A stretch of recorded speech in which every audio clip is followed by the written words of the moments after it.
할렐루야. 하나님의 크신 은총이 함께하기를 주님의 이름으로 축원합니다. 영국의 시인이며 소설가인 스티븐슨의 아주 괴기적인 소설이 하나 있습니다. 우리가 너무나 잘 알고 있는 지킬 박사와 하이드라고 하는 책입니다. 1886년에 출판 이후 전 세계 여러 나라에 번역 출판이 된 이 책에서 저자는 뭘 말하고 싶었냐면 인간의 양면성을 말하고 싶어 했습니다. 오늘날 이중인격이라 하면 이 작품의 제목을 연상할 정도로 이 작품은 현대인의 성격 분열을 암시하고 있습니다. 지킬이라는 존경받는 사람의 내면에 하이든이라고 하는 전혀 다른 성향의 사람이 존재를 하고 있었다는 사실이죠. 지킬 박사와 하이든은 아니라 할지라도 우리 인간의 마음에는 이처럼 도덕적으로 의로움과 불의함이 교차를 합니다. 다시 말해서 우리 속에는 두 마음이 항상 상존하고 있다는 사실입니다. 선을 이루려고 하는 의식도 있는가 하면 그 반대의 성향도 잠재하고 있다는 것이죠. 이것은 우리 신앙도 마찬가지입니다. 주를 향한 신앙에 있어서도 동일합니다. 주를 향한 신앙적인 마음과 불신앙적인 마음이 공존하고 있다는 것이죠. 다시 말해서 내가 진짜 믿음으로 살아봐야 되겠다 라고 하는 마음도 있는가 하면 반대로 그런들 뭐하리 라고 하는 그런 마음도 있다는 것이죠. 그 두 마음이 항상 공존해 있습니다. 어떻게 하면 좀 더 주를 가까이 하고 어떻게 하면 좀 더 주님의 제단을 가까이 하는 그러한 하나님 중심의 신앙으로 살아갈까 하는 그런 마음도 있지만 그 반대의 생각도 자리하고 있다는 것이죠. 바울이 그랬습니다. 바울은 나무랄 데 없는 믿음의 사람 아닙니까? 오직 주님만을 바라보는 그러한 사람이었습니다. 그런데 그런 바울 역시 내면에 신앙적인 갈등이 있었다는 거죠. 그래서 그 문제로 인하여서 번민을 할 때가 있었습니다. 자기 속에 가만히 살펴보니까 두 자아가 있다는 거예요. 그래서 로마서 7장 21절에서 그러므로 내가 한 법을 깨달았노니 곧 선을 행하기 원하는 나에게 악이 함께 하는 것이로다. 그걸 깨달았다는 거예요. 내가 정말 믿음으로 살고 신앙으로 살고 하나님께 온전히 드려진 인생인 줄 알았는데 그게 아니라는 거예요. 내 속에 선을 행하기 원하는 나에게 악이 함께 있었다는 걸 그가 발견한 거예요. 그걸 깨달은 거예요. 그리고 이 두 자아가 자기를 서로 장악하려고 한다는 사실도 알게 되었던 것입니다. 그러나 중요한 게 있습니다. 결과가 좋아요. 그 가운데서 결국은 선을 행하게 되었다는 것입니다. 근데 또 하나 더 중요한 것은 그렇게 선을 행할 수 있게 된 것 역시 그것은 바울의 인간적인 의지가 아니라 예수 그리스도의 능력으로 이루어졌다는 거예요. 나의 능력이 아니라 예수 그리스도의 능력으로. 바울이 의로운 자로 일어날 수 있었던 것은 자기의 의지가 아니라 예수 안에서 이루어진 은혜였다라고 고백을 합니다. 그래서 로마서 8장 2절에서 이런 고백을 합니다. 이는 그리스도 예수 안에 있는 생명의 성령의 법이 죄와 사망의 법에서 너를 해방하였음이니라. 예수 안에 있는 생명의 성령의 법이 죄와 사망에서 벗어나게 했다는 거예요. 죄에서 벗어나게 했다 이 말입니다.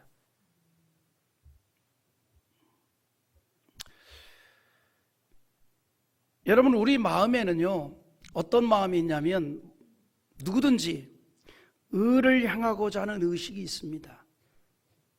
우리 속에 온통 이 불의함이 가득한 게 아니에요. 누구라 할지라도 의를 향하고자 하는 의식이 다 있습니다. 바르게 살아보려고 하는 의식이 있다 이 말이죠. 믿음으로 살아보려고 하는 의식이 있다 이 말입니다. 그래서 불의함에 대해서 상대적으로 항거하려는 의지가 생길 때가 있는 거예요. 반대로 불의한 자가 벌을 받으면 통쾌함을 느낄 때가 있습니다. 왜 그럴까요? 그 속에 의로움이 있기 때문에 갖는 마음이에요. 내 속에 의로움이 있기 때문에 불의한 자가 벌을 받으면 통쾌함을 느낀다 이 말이죠. 그래서 적대적인 사람이나 혹은 악한 자가 자업자득의 어려움을 당하는 것을 지켜보는 것에 대해서 어떤 사람이 표현하기를 뭐라고 표현한 줄 압니까? 묘미라 그랬어요. 묘미.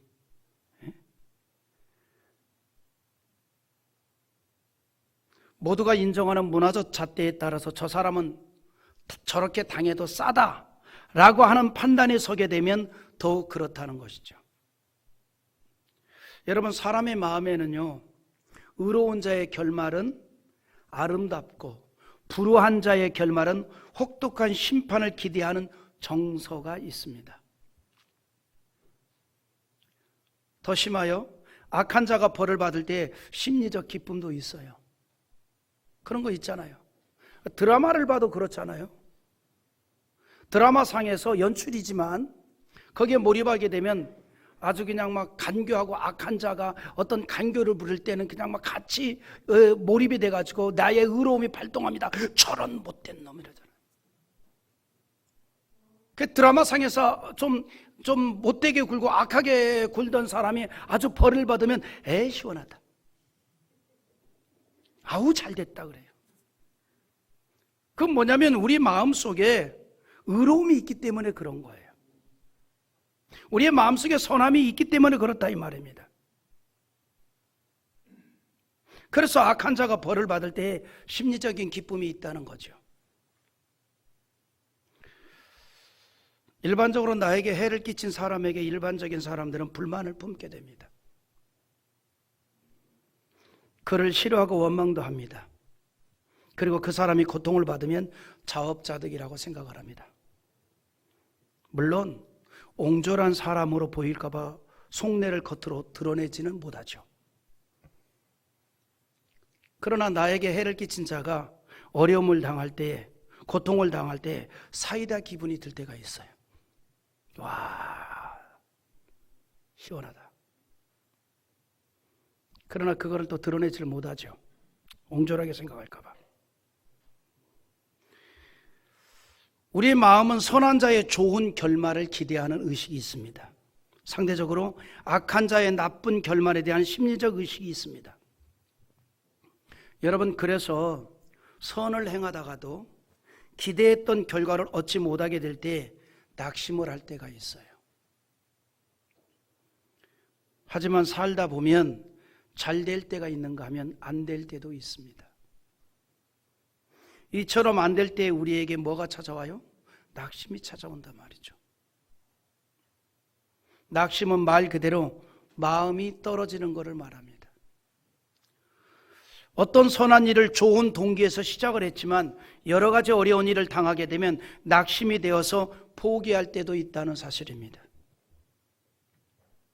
낙심은 일반적인 우리의 삶의 현장에서도 있게 되고 신앙생활을 하면서 이루어지는 헌신의 공간에서도 존재합니다. 그래서 낙심으로 인해서 나를 괴롭게 한다는 거죠. 이런 일들이 자주 있기 때문에 성경은 뭐라고 얘기하냐면 낙심하지 말라 라고 자주 격려를 합니다. 우리 시편 42편 5절 한번 읽어보겠습니다. 내 영혼아, 내가 어찌하여 낙심하며 어찌하여 내 속에서 불안해하는가? 너는 하나님께 소망을 두라. 그가 나타나 도우심으로 말미암아 내가 여전히 찬송하리로다. 할렐루야.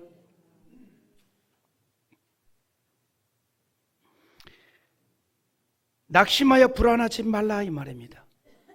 하나님께 소망을 두고 살라 하는 거죠. 왜냐하면 그 하나님이 여전히 우리의 도움이 되어 주시기 때문입니다. 그럼에도 불구하고 우리가 심지어는 선을 행하면서도 낙심을 하게 될 때가 있습니다. 그래서 낙심하지 말라는 거예요. 갈라디아 6장 9절에 뭐라고 얘기합니까? 우리가 선을 행하되 낙심하지 말지니 포기하지 아니하면 때가 이름에 거두리라 그랬습니다. 여러분, 우리가 살고 있는 이 시대가, 그리고 우리 사회가 가히 결과주의 시대라 할 만큼 사람들은 결과에 대해서 집중을 합니다. 결과로 말하라는 거죠. 결과로 말하라. 과정이 중요하지 않다는 거죠. 결과에 몰입해 있습니다. 그래서 좋은 의욕과 좋은 동기를 가지고 시작을 하였지만 결과가 없을 때에는 다 낙심을 하는 거예요. 땀은 흘렸지만 의욕을 가지고 노력을 했지만 결과가 없을 때 낙심을 하게 된다는 거죠. 우리가 기도를 하면서도 마찬가지입니다. 응답의 확신을 가지고 기도를 시작했는데 기도의 응답이 나타나지 않을 때에 뭐예요? 낙심하게 되는 거죠. 기도하는 사람에게 그런 일이 있을 것을 예수님께서 아시고 기도에 대한 것을 말씀하실 때에 누가복음 18장 1절에서 이렇게 말합니다. 예수께서 그들에게 항상 기도하고 낙심하지 말아야 할 것을 비유로 말씀하여 그랬어요. 무슨 말입니까? 우리가 무슨 일을 만나든지 항상 기도하라는 거예요. 우리가 무슨 일을 만나든지 하나님을 찾으라는 얘기입니다. 그 다음에 중요한 것이 있습니다.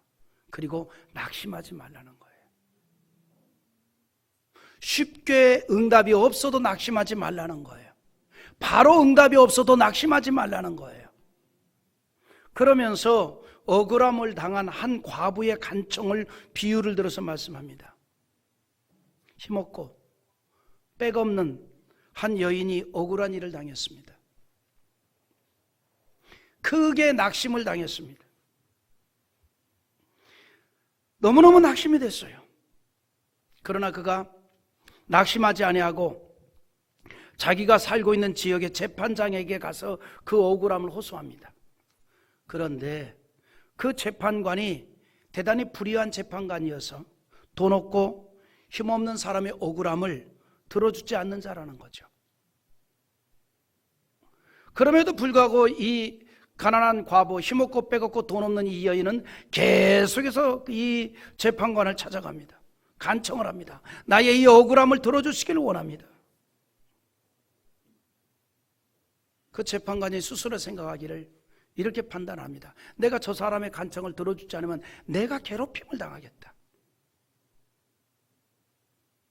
우리말에 아주 멋있는 말이 있어요. 우는 아이 젖준다고.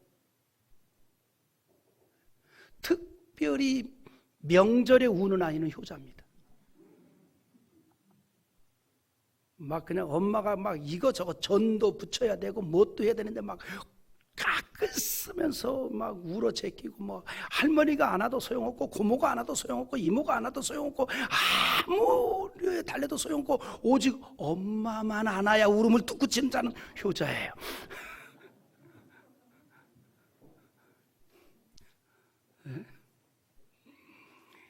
경험해 본 사람들이 이 말이 무슨 말인지 다 압니다. 우는 아이 젖주는 거예요.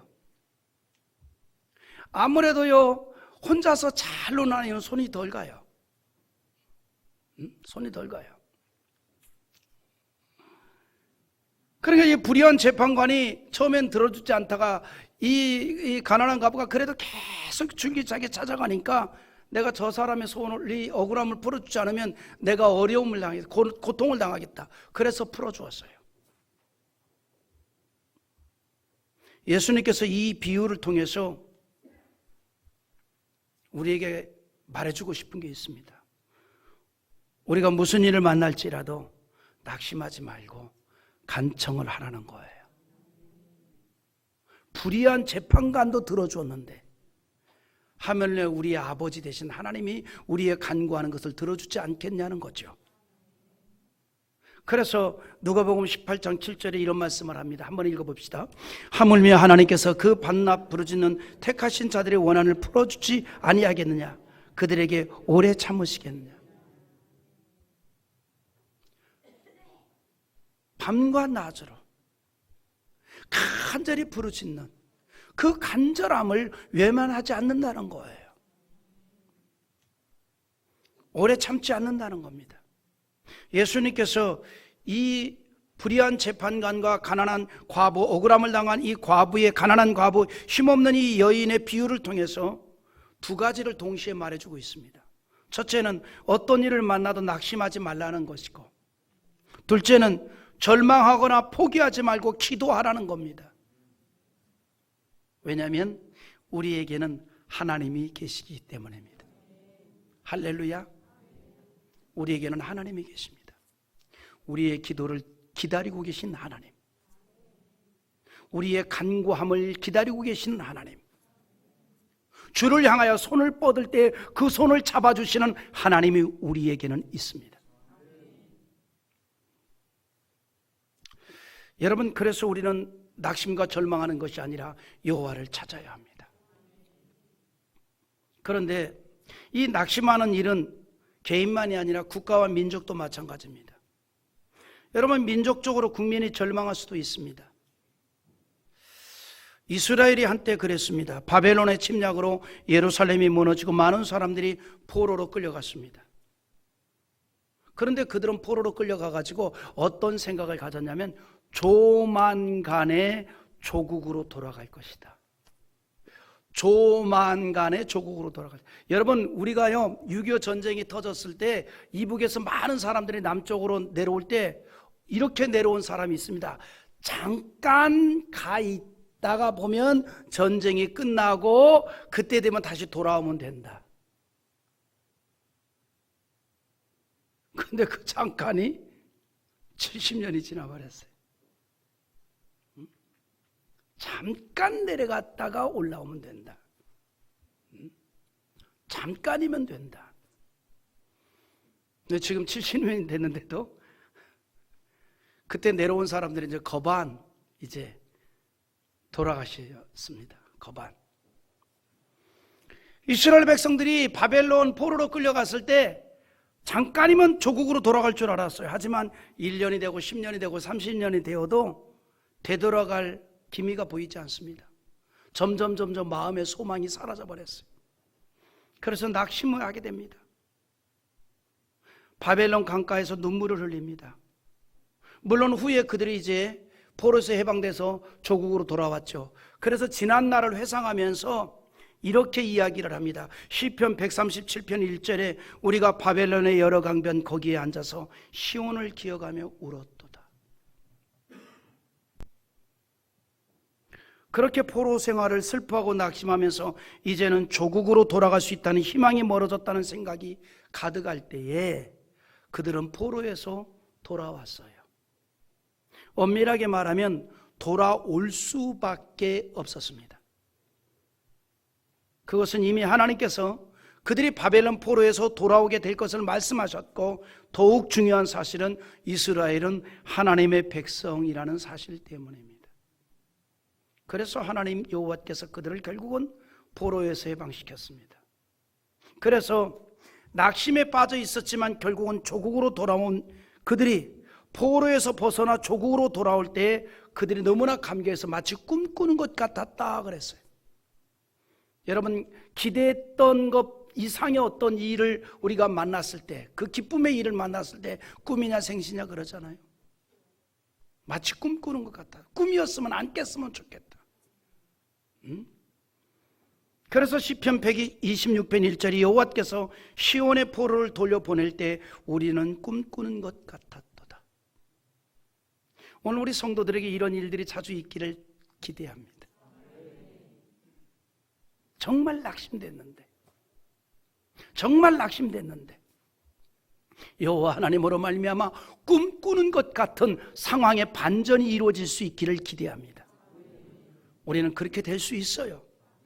여전히 하나님은 우리의 아버지이시고 우리의 기도의 응답자이시고 우리의 구원자 되어주시기 때문입니다. 여러분, 그 하나님을 여러분 믿으시기 바랍니다. 그 하나님 의지하세요. 그 하나님을 찾는 자 되기를 바랍니다. 이스라엘은 하나님이 함께하는 하나님의 자녀들이었습니다. 그러므로 하나님의 백성들이 어떤 경우에도 낙심하는 것이 아니라 구원의 소망을 가지고 기도하라고 강조합니다. 여러분, 우리가 이 세상을 살아가면서 다양한 일들을 겪게 되잖아요.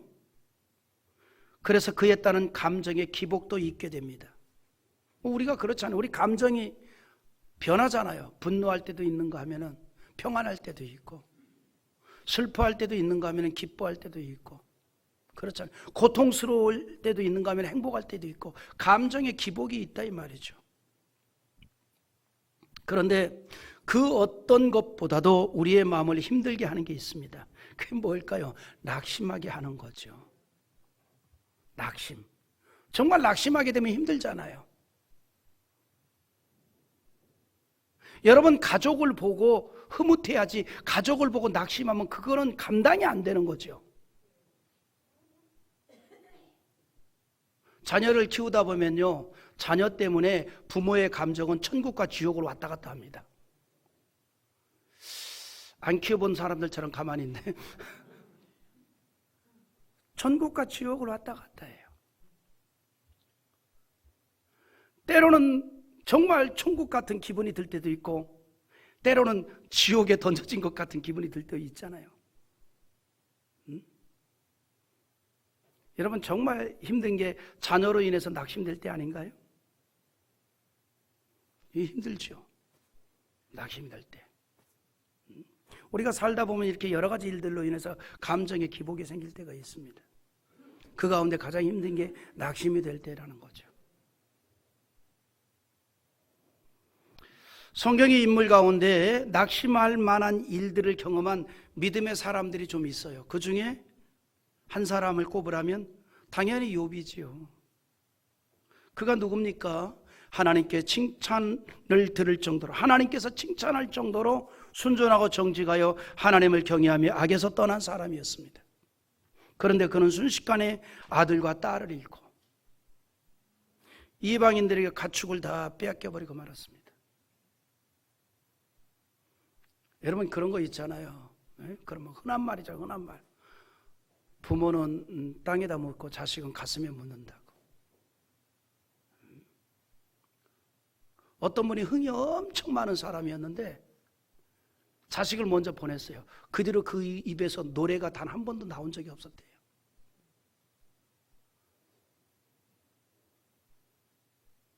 근데 욥은 한꺼번에 자녀를 다 잃어버렸어요. 자기의 모든 재산도 다 빼앗겼어요. 얼마나 낙심이 되겠습니까? 그러나 그는 결코 낙심하지 않았어요. 하나님을 원망하거나 신앙을 버리지 않았어요. 그는 오직 하나님 중심 사상을 가진 신앙의 사람이었기 때문입니다. 그는 이런 생각을 가집니다. 모든 것이 다 하나님의 것이다. 하나님 중심이었습니다. 자신이 소유한 모든 것, 물질도 자녀도 생명까지도 내 것이 아니라 하나님의 것이라는 생각이었습니다. 오직 하나님의 중심 사상이었습니다. 그 욥이 했던 유명한 신앙 고백이 있지요. 욥기 1장 21절 한번 다 같이 읽어볼까요? 같이 보겠습니다. 이르되 내가 모태에서 알몸으로 나와 싸운즉 또한 알몸이 그리로 돌아갈지라. 주시니도 여호와시요 거두시니도 여호와시오니 여호와의 이름이 찬송을 받으실지어다 하고. 아멘. 자신이 소유했던 모든 것이 다 하나님이 잠시 맡겨주신 것이라는 거죠. 그리고 때가 되어 주인이 맡겨주신 것을 도로 받아가셨다라고 생각을 하고 있습니다. 그러니 모든 것을 다 잃었다고 하여 낙심할 이유가 없었던 겁니다. 물론 쉽지 않은 생각이죠. 정말 어려운 생각이죠. 하나님을 중심하는 신앙에서 이루어진 생각이었습니다. 우리는 예수를 믿고 신앙생활을 하면서도 낙심을 할 때가 있습니다. 일상의 문제로 낙심을 할 때도 있고 신앙에 있어서도 낙심할 때가 있습니다. 믿음으로 살고 신앙으로 살아도 낙심할 일이 있다는 거죠. 심지어 주님의 일에 충성을 하면서도 낙심할 수 있습니다. 열심히 기도했고 열심히 봉사했고 열심히 헌신했는데도 낙심할 때가 있습니다.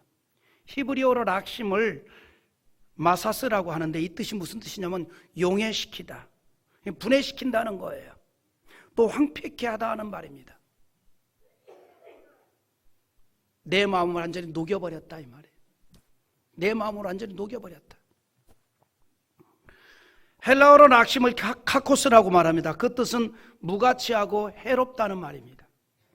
낙심이라고 하는 것은 인간의 영혼을 황폐하게 하고 무가치하고 해롭게 한다라는 의미가 있습니다.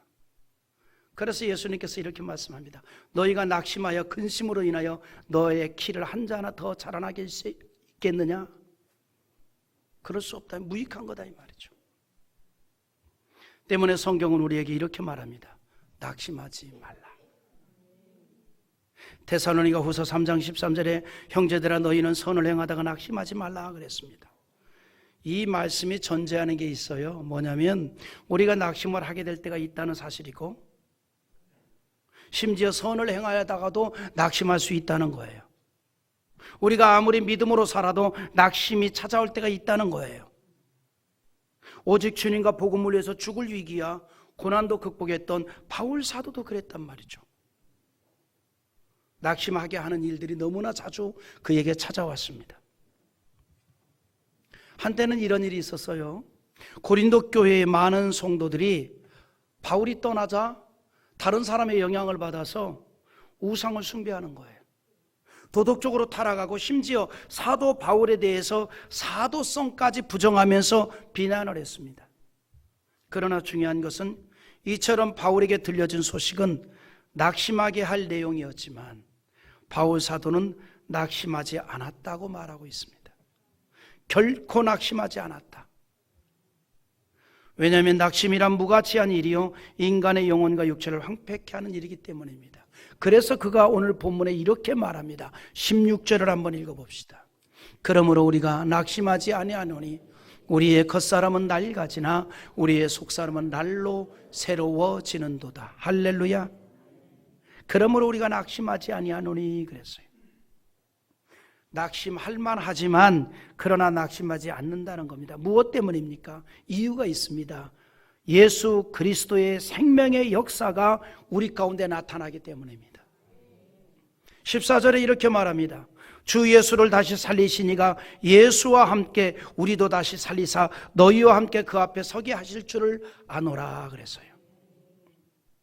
여러분, 예수를 죽은 자 가운데서 다시 살리신 하나님께서 우리의 삶의 현실이 마치 죽어버린 것 같은 절망적인 상황에서 다시 살아나게 하시는 은총이 있다는 사실입니다.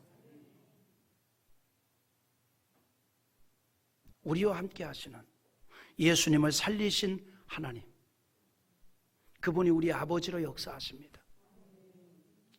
그리고 사망의 권세를 물리치고 부활하신 예수 그리스도 생명의 주님이 나와 함께 한다는 사실입니다. 그래서 우리가 무슨 일을 만날지라도 낙심치 말고 소망을 가지고 살아가라는 거예요. 죽어버린 것 같은 상황에서도 다시 살아나게 하시는 하나님의 은혜가 있기 때문입니다. 그러므로 바울 사도가 그런 얘기를 하죠. 내가 낙심하지 않는다. 이런 상황에서도 어떤 상황입니까? 앞서 8절에 이렇게 얘기합니다. 한번 읽어보겠습니다. 우리가 사방으로 우겨쌈을 당하여도 쌓이지 아니하며 답답한 일을 당하여도 낙심하지 아니하며. 할렐루야. 사방으로 우겨쌈을 당하여도. 우리가 살다 보면 정말 답답함을 느낄 때가 있잖아요. 엄청난 그러한 태산과 같은 것이 나를 짓누를 것만 같은 그런 상황에 직면할 때가 있잖아요. 그럼에도 불구하고 그 속에서 소망을 찾았습니다. 10절에서 이렇게 말합니다. 또 읽어보겠습니다. 우리가 항상 예수의 죽음을 몸에 짊어지면 예수의 생명이 또한 우리 몸에 나타나게 하려 합니다. 예수의 생명, 죽은 자 가운데서 부활하신 그 예수의 능력이 우리의 삶에서 나타나게 되어진다는 겁니다. 여러분, 그래서 죽을 것만 같은 상황, 아니 죽은 것 같은 상황이라 할지라도 다시 살아나신 예수 그리스도가 나와 함께함을 여러분 믿으시기 바랍니다. 그리고 그를 살리신 하나님은 우리의 기도의 응답자이십니다. 그래서 낙심하지 말고 하나님을 소망하라는 거예요.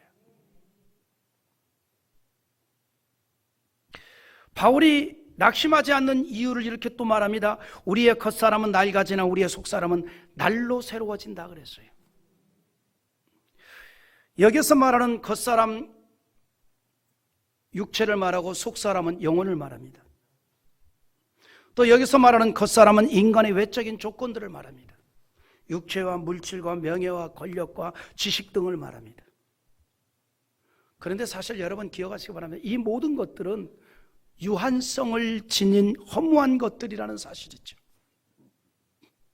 유한성을 지닌 허무한 것들이라. 여러분, 건강한 사람이 건강한 거 자랑할 이유가 없습니다. 별거 아니에요. 시간 지나 보십시오. 하나님 편에서 볼 때 1000년이 하루와 같다 그랬어요. 사람 편에서 볼 때 100세이십니다. 건강하십니다. 하나님 편에서 볼 때는 아무것도 아니옵니다. 아무것도 아니에요. 저는요, 건강한 사람이요, 돌아가실 때까지 걸음이 꼿꼿 할 줄 알았더니 그거 절대 아니더라고요. 그러니까 이 세상의 이 겉사람, 육체와 물질과 명예와 권력, 그렇게 유한성을 지닌 허무한 것들이라고 성경은 말하고 있어요. 이사야 40장 6절 한번 읽어볼까요? 다 같이 한번 읽어봅니다. 말하는 자의 소리여 이르되 외치라. 대답하되 내가 무엇이라 외치리이까 하니 이르되 모든 육체는 풀이요 그의 아름다운 들의 꽃과 같으니. 모든 육체적인 것은 풀이다. 여러분, 풀은요 왜 생기는 줄 알아요? 시들라고 생기는 거예요. 시들라고. 그러니까 여러분 화장하다가 나도 참 많이 시들었다고 낙심하지 마십시오. 그냥 가는 거예요. 그게. 이게 육체예요. 육체. 예? 안 보이던 주름이 생긴다? 그거 당연한 거예요. 당연한 거예요. 베드로 사도는 이 말씀을 인용해서 베드로전서 1장 24절에 그러므로 모든 육체는 풀과 같고 그 모든 영광은 풀의 꽃과 같으니 풀은 마르고 꽃은 떨어지되 그랬습니다. 그럼에도 불구하고 사람들이 그런 것만을 붙잡고 그런 것만을 의지하고 그런 것만을 바라보고 산이 낙심하게 될 수밖에 없는 거죠. 하지만 상대적으로 믿음의 주여 온전케 하시는 예수를 바라볼 때 소망이 생기는 거예요. 희망이 생기는 거예요. 그래서 우리가 주를 바라보는 하나님의 거룩한 백성 되기를 주의 이름으로 축원합니다. 그 주님께서 날마다 나를 새롭게 한다 이 말이에요. 나를 새롭게 한다. 우리에게는 날마다 새롭게 하시는 하나님이 계십니다. 바울 사도가 날마다 그 은혜 속에서 새로운 감격과 고백으로 새로운 날을 맞이했어요. 그리고 당당하게 외칩니다. 고린도후서 5장 17절에 그런즉 누구든지 그리스도 안에 있으면 새로운 피조물이라 이전 것은 지나갔으니 보라 새 것이 되었도다. 새로운 피조물이라는 하나님의 자녀로서의 중생을 말합니다. 그러나 하나님의 자녀로 중생한 그리스도인은 중생으로 멈추는 게 아니라 하나님의 자녀로서의 영적인 성장이 있습니다. 그래서 지속적으로 새로운 은혜가 있다는 사실입니다. 여러분, 우리는요 지난 시간에 성공을 했거나 실패를 하였을지라도 우리는 잊을 수 있어야 합니다. 잊을 수 있는 것을 잊는 것도 은혜입니다. 성공에 취하여 교만할 이유도 없고 실패에 빠져 좌절할 이유도 없습니다. 우리는 그런 걸 잊을 수 있는 게 은혜인 줄 믿습니다. 그래야 새롭게 하시는 하나님의 은혜를 받게 되는 줄 믿습니다. 오늘 특별히 우리 공교롭게 날이 좀 추워지면서 이렇게 우리 코로나에 이렇게 만남이 이루어진 분들이 좀 오늘 많아가지고 유튜브에 굉장히 많이 들어와 있는데 그래도 건강할 수 있기를 주의 이름으로 축원하고 할렐루야. 다음 주에 가뿐하게 나올 수 있기를 바랍니다. 마음은 항상 주를 향하는, 그리고 마음은 항상 성전에 와 있는 우리 성도들이 되는 줄 믿습니다. 여러분, 우리가요 살면서 지난 세월에 대해서 기억할 것도 있지만 잊어야 할 것도 있다는 거죠. 근데 잊어야 할 것을 잊어야 새롭게 하시는 하나님의 은혜를 받을 수가 있습니다. 이사야 43장 18절과 19절에 너희는 이전 일을 기억하지 말며 옛날 일을 생각하지 말라. 보라, 내가 새 일을 행하려니 이제 나타낼 것이라. 특별히 아픔과 고통과 섭섭함 다 잊어버리시길 바랍니다. 할렐루야. 여러분, 사람은요 정신적인 존재이기 때문에 정신적으로 어떤 아픔이 된 것이 쉽게 치료가 안 돼요. 쉽게. 그래서 그것이 죽을 때까지 가지고 가는 사람들이 있습니다. 평생 동안 가지고 가는 사람들도 있습니다. 그래서 그런 상황이 되면 불현듯이 그것이 생각이 나는 거예요. 웃지 않은 얘기인데, 그 남편에 대해서 어떤 그 아픔, 어떤 아픔이 있던 분이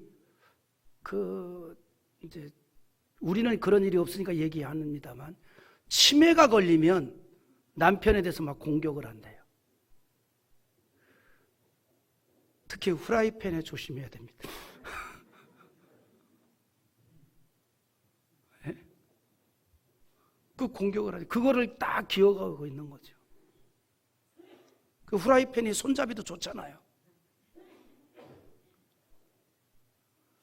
그게 우리 속에 남아있기 때문이죠. 오늘 여러분, 금년에 잊어야 될 것은 금년에 잊을 수 있는 것도 은혜입니다. 금년에 잊어야 될 건 잊으시기 바랍니다. 나를 괴롭히는 그러한 아픔, 섭섭함 다 잊어질 수 있는 은혜가 있기를 원합니다. 그것이 잊어져야 돼요. 그게 잊어져야 새롭게 하시는 주의 은혜 속에 우리가 들어갈 수 있습니다.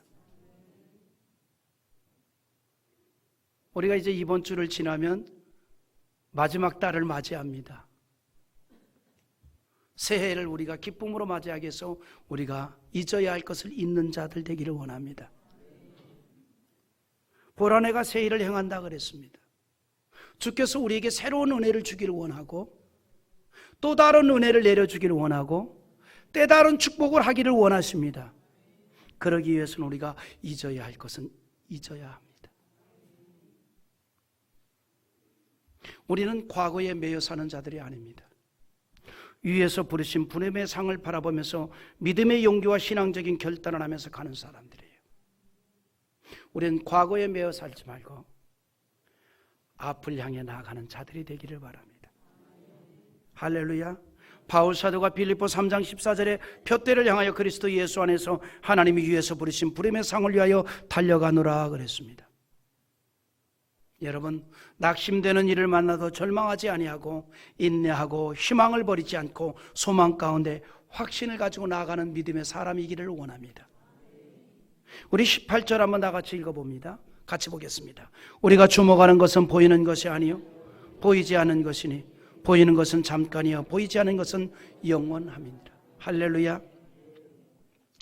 믿음으로 사는 우리는 내 눈에 보이는 것과 손에 잡힌 것만을 전부라고 생각을 하고 만족하지 못하거나 낙심하는 인생이 아닙니다. 전능하신 하나님이 낙심치 않는 소망의 은혜를 우리에게 약속해 주셨습니다. 그래서 우리는 어떤 조건에서도 원망하거나 불평하지 아니하고 감사를 얘기합니다.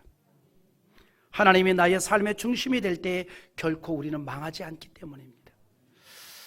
예수님을 죽음에서 살아나게 하신 하나님의 은혜의 능력이 우리에게 있습니다. 여러분, 세상에 풀리지 않는 문제라는 없어요. 이 말은 우리가 모든 문제를 풀어낼 수 있다는 말이 아닙니다. 그러나 모든 문제가 그 속에 해결책도 가지고 있습니다.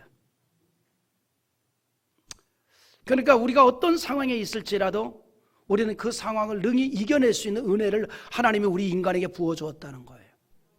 여러분, 우리가 하나님의 형상대로 지음받은 인생입니다. 우리 하나님이 누굽니까? 말씀으로 세상을 창조하신 분이에요. 그래서 우리 속에는 정말 가능성이 너무나 많이 있습니다. 우리가 간혹 생활의 달인들을 보잖아요. 일반인들이 할 수 없는 그런 기가 막힌 일들을 해냅니다. 왜냐하면 같은 일을 계속해서 반복적으로 하는 가운데 그런 달인이 되는 거예요. 우리 인간에게는 그러한 능력을 하나님이 주었다는 거예요. 그리고 어떤 상황도 극복할 수가 있습니다. 그런데 거기에 여호와의 은총이 있다 이 말이죠. 우리말에 그런 말 있잖아요. 이빨이 없으면 잇몸으로. 우리는 극복할 수 있어요. 하나님은 우리 인간을 그렇게 만들어 놨어요. 그런데 그 위에 하나님이 은혜가 더욱 있다 이 말이죠. 그래서 우리가 무슨 일을 만날지라도 낙심할 이유가 없습니다. 물론 우리는요, 질그릇 과 같은 인생입니다. 그러나 이 질그릇 속에 보배이신 예수 그리스도를 소유하고 있어요. 그러므로 우리가 주님과 함께하는 사람은 두려움에 에워싸이고 분노에 휘말리고 실패의 늪에 빠지고 어려운 문제에 부딪혀도 이것을 넘고 벗어나고 디디고 일어서서 승리적인 삶을 살아갈 수 있다는 거죠. 어떻게 그렇게 될 수 있습니까? 우리가 하나님께 소망을 두고 산다면 하나님께서 우리 인생을 도와주시고 축복합니다. 그래서 우리가 항상 하나님을 찬송하는 신앙으로 살아갑니다. 시편 기자가 바로 그러한 믿음으로 살아갔고, 그래서 이렇게 강하게 외쳤던 외침이 있는데 우리 한번 마지막으로 다 같이 그 말씀 읽고 마치려고 합니다. 시편 42편 11절입니다. 같이 읽어봅니다. 내 영혼아, 내가 어찌하여 낙심하며 어찌하여 내 속에서 불안해하는가? 너는 하나님께 소망을 두라. 나는 그가 나타나 도우심으로 말미암아 내 하나님을 여전히 찬송하리라.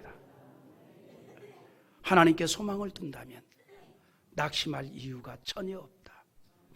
나는 그냥 찬양만 할 뿐이로다.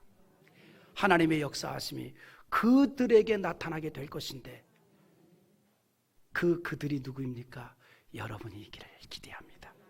여러분의 삶이 되기를 원합니다. 여러분의 신앙적인 외침이 되기를 주님의 이름으로 축원합니다.